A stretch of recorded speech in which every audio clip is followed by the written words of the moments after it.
Good morning students. Good morning. How are you? Fine. Very well. चलिए बेटा कल हम लोगों ने सेकंड चैप्टर का सेकंड लेक्चर किया था एंड हम लोगों ने डिस्कस किया था लॉन्ग टर्म गोल्स. ठीक है, क्या डिस्कस किया हम लोगों ने? Long term goals, long term objectives हम लोगों ने डिस्कस किए. हमारा नेक्स्ट टॉपिक है शॉर्ट पीरियड गोल्स. चैप्टर आपका सेकंड इंडियन इकोनॉमी, टॉपिक है शॉर्ट पीरियड गोल्स या ऑब्जेक्टिव्स. ठीक है, शॉर्ट पीरियड गोल्स या फिर ऑब्जेक्टिव्स. हमने last day long period goals पढ़े थे. लॉन्ग पीरियड ऑब्जेक्टिव क्या क्या थे हमारी गवर्नमेंट के? जीडीपी ग्रोथ करना चाहती थी गवर्नमेंट, चाहती थी कि हमारी कंट्री में फुल एम्प्लॉयमेंट हो. Everyone who want job get job. ठीक है, इक्वल डिस्ट्रीब्यूशन या इक्विटी का कंसेप्ट चाहती थी गवर्नमेंट कि इक्वल डिस्ट्रीब्यूशन हो, मॉडर्नाइजेशन हो एंड सेल्फ सफिशिएंसी, कि हमारा देश फूड ग्रेन के लिए यूएसए पर डिपेंड था, तो हमारी गवर्नमेंट चाहती थी कि हम लोग फूड ग्रेन के लिए दूसरे देश पर डिपेंड ना हो, हम फूड ग्रेन अपनी ही कंट्री में ग्रो अप करें एंड दूसरी कंट्री पर डिपेंड ना हो. तो लॉन्ग टर्म गोल्स तक हम लोगों ने डिस्कस कर लिया था. ठीक है, चलिए पहले हम डिस्कस कर रहे हैं short period goals. Short period goal या objective vary from plan to plan depending on current need of the economy. देखिए बहुत सारे शॉर्ट पीरियड गोल बने थे जो हम लोग पढ़ेंगे.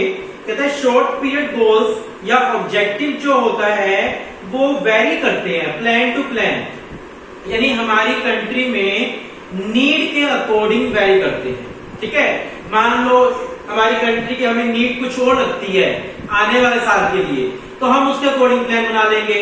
ठीक है, फिर अगले साल वो प्लान अप्लाई कर दिया, फिर हमें लग रहा है कि कुछ और नीड है हमारी इकोनॉमी की, तो हम लोग उसके अकॉर्डिंग प्लान बना लेंगे. तो जो शॉर्ट टर्म प्लान होते हैं या शॉर्ट टर्म जो गोल होते हैं वो वेरी करते हैं फ्रॉम टाइम टू टाइम या डिपेंड करते हैं इकोनॉमी की नीड पर. ठीक है, broadly plan to plan objectives were specified as under. When the first plan was initiated, the country was battling shortage of food grain. According to first plan, focus on higher agricultural production as the principal objective.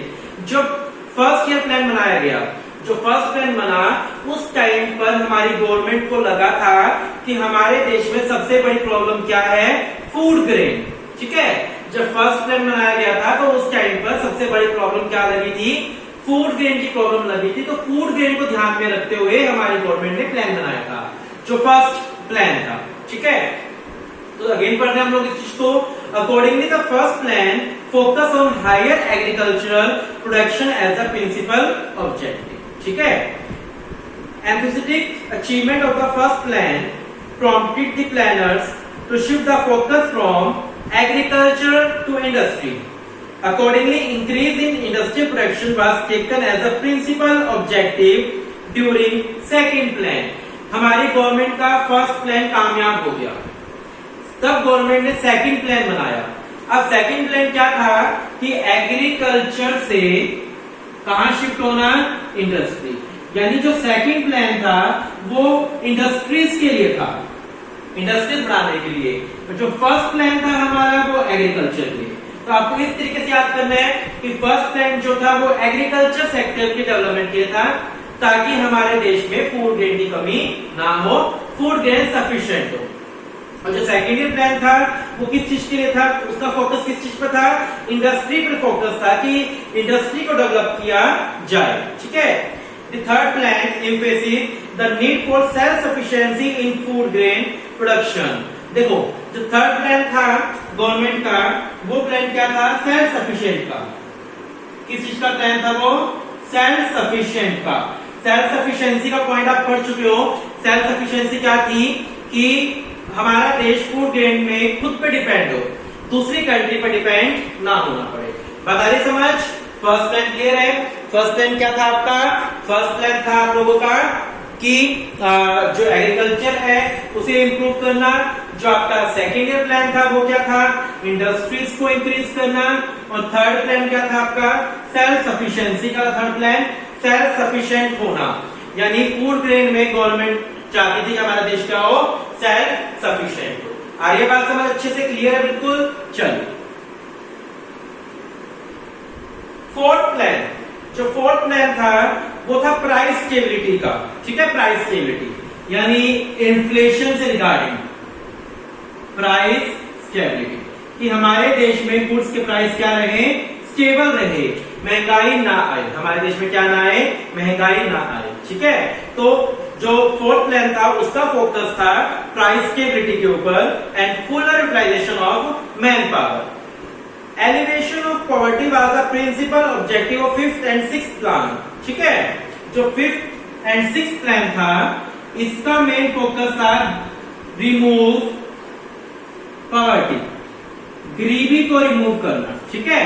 जो आपका fifth और sixth plan था वो क्या था, गरीबी को remove करना, गरीबी कम करना, ठीक है, हमारे देश से पॉवर्टी क्या हो, रिड्यूस हो। जो सेवंथ प्लान था वो बेरोजगारी दूर करने से रिगार्डिंग था, यानी प्रोवाइड एम्प्लॉयमेंट। इसको आप अपनी शॉर्ट फॉर्म में नोट्स बनाना ताकि आपको इसलिए याद हो जाए। फर्स्ट प्लान एग्रीकल्चर से रिगार्डिंग, सेकंड प्लान इंडस्ट्री से रिगार्डिंग ताकि इंडस्ट्रीज इंप्रूव हो, थर्ड प्लान जो था वो सेल्फ सफिशिएंसी का था आपका, ठीक है। फोर्थ प्लान क्या था, प्राइस स्टेबिलिटी का था, प्राइस स्टेबिलिटी रहे हमारे देश में। फिफ्थ एंड सिक्स्थ प्लान जो था वो गरीबी को दूर करने से रिगार्डिंग था, और जो सेवंथ प्लान था वो आपका एम्प्लॉयमेंट प्रोवाइड करने वाला था कि एम्प्लॉयमेंट प्रोवाइड की जा सके। क्लियर है बिल्कुल आपको। चलिए eight plan reinforced the objective of full employment beside universalization of education। जो एट प्लान था वो सेवंथ प्लान से ही मिलता जुलता था, बस थोड़ा सा इसमें क्या किया गवर्नमेंट ने कि एजुकेशन को इंप्रूव किया, कि एजुकेशन को इंप्रूव करके एम्प्लॉयमेंट को बढ़ाया जा सके, ठीक है, एजुकेशन को इंप्रूव करके एम्प्लॉयमेंट को बढ़ाया जा सके। थोड़ा सा एट प्लान में ये गवर्नमेंट का फोकस था, ठीक है। Growth, price stability and environmental sustainability were the principal objective of ninth plan. जो नाइन्थ प्लान था वो क्या था, ग्रोथ का, प्राइस स्टेबिलिटी का एंड इन्वायरमेंट सस्टेनेबल रहे, ठीक है। टेंथ प्लान क्या था, बेटर क्वालिटी ऑफ लाइफ। जो टेंथ प्लान था उसमें हमारी गवर्नमेंट का क्या ऑब्जेक्टिव था कि बेटर क्वालिटी रहे लाइफ की, ठीक है, जो पब्लिक है उनकी लाइफ क्या हो, इंप्रूव हो। देन 11th प्लान क्या था, गरीबी दूर करना, ज्यादा से ज्यादा जॉब्स को क्रिएट करना और इन्वायरमेंट को प्रोटेक्शन देना, ठीक है। जो आपका 11th प्लान था वो क्या था, poverty reduction, job creation and protection of environment, ठीक है, ये आपका क्या था, 11th प्लान था। देन 12th प्लान क्या था, कंप्लीट ग्रोथ ऑफ कंट्री। जो 12th प्लान था वो क्या है, कंप्लीट ग्रोथ ऑफ कंट्री। उसके बाद जो 13th प्लान बन चुका है, ठीक है।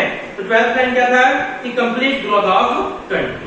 आइए बात समझ आपको अच्छे से, फर्स्ट से लेकर 12th तक आप लोगों ने प्लान सारे डिस्कस कर लिए। देखिए आपको नेक्स्ट पेज पे एक चार्ट दिख रहा है कि फर्स्ट प्लान कब बना, सेकंड प्लान कब बना, ये आपको याद करना पड़ेगा अच्छे से, ठीक है। फर्स्ट प्लान कब बना था, 1 अप्रैल 1951 और कब तक रहा, 31 मार्च 1956, ठीक है। ये आपको एज इट इज याद करने पड़ेंगे।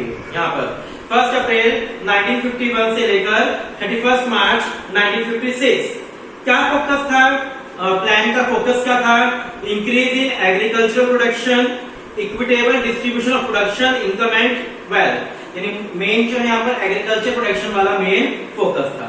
सेकेंड प्लान कब बना था, 1 अप्रैल 1956 एंड कब हुआ, 31 मार्च 1961, ठीक है।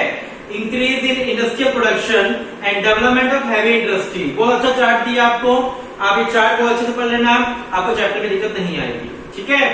थर्ड प्लान कब बना, 1961 एंड कब हुआ, 31 मार्च 1966। जो पहले 3 प्लान देख रहे हो ना आप लोग, ये 5 ईयर चले, कब चले, हर एक प्लान, पहला प्लान, दूसरा प्लान, तीसरा प्लान 5 साल के लिए बने रहे।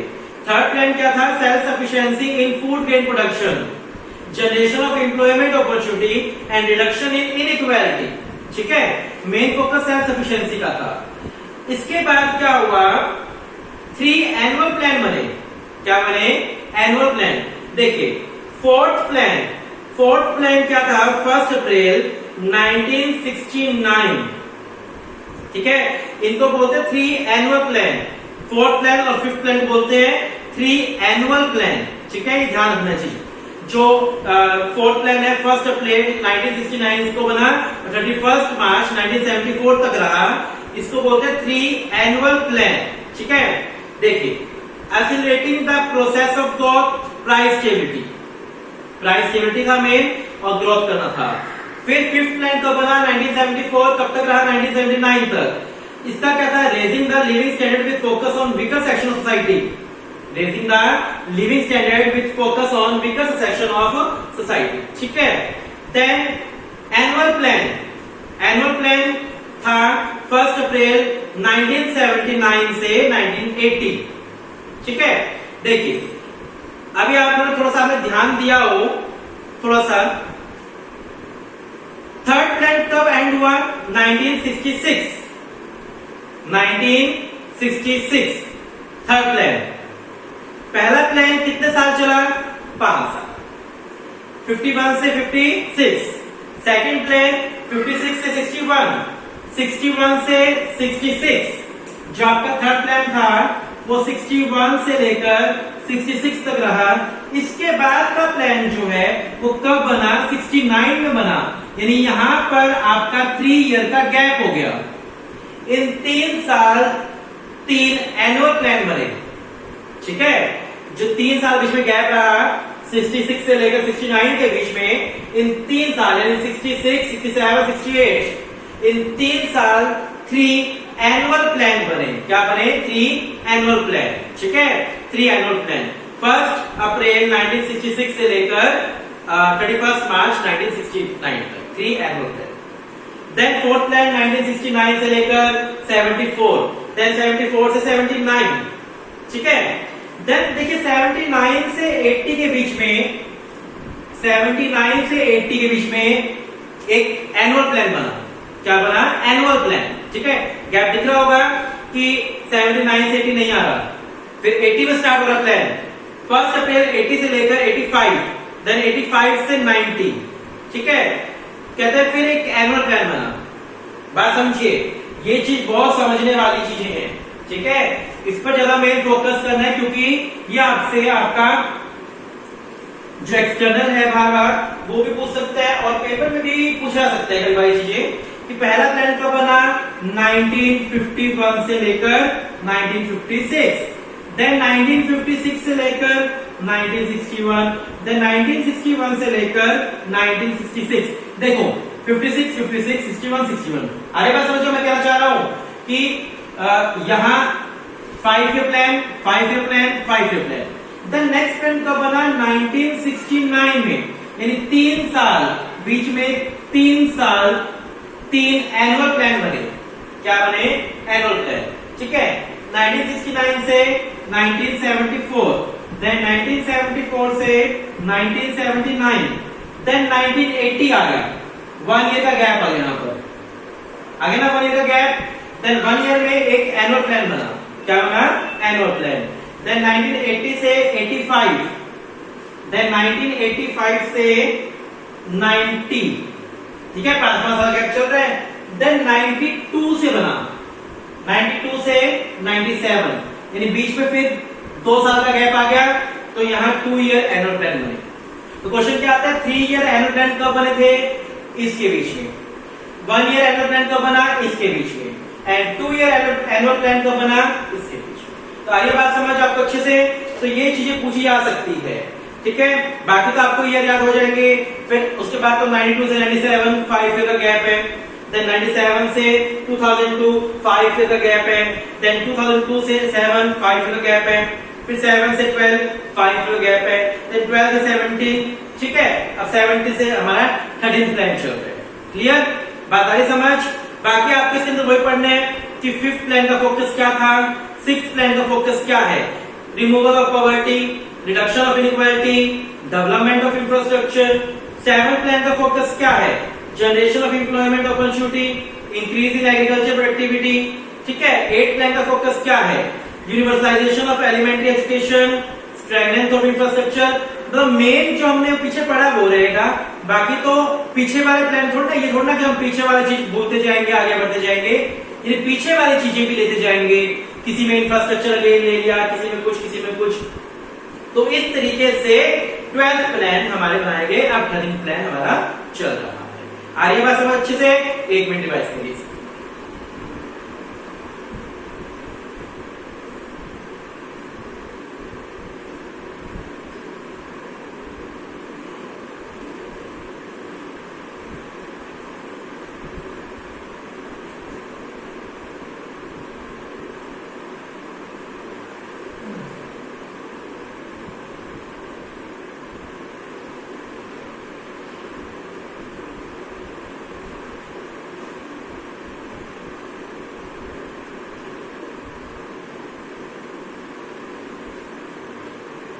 ठीक है बेटा, आगे समझ। ये 2 दिन बाद आप पढ़ोगे तो आपको अच्छे से ये याद भी हो जाएगा।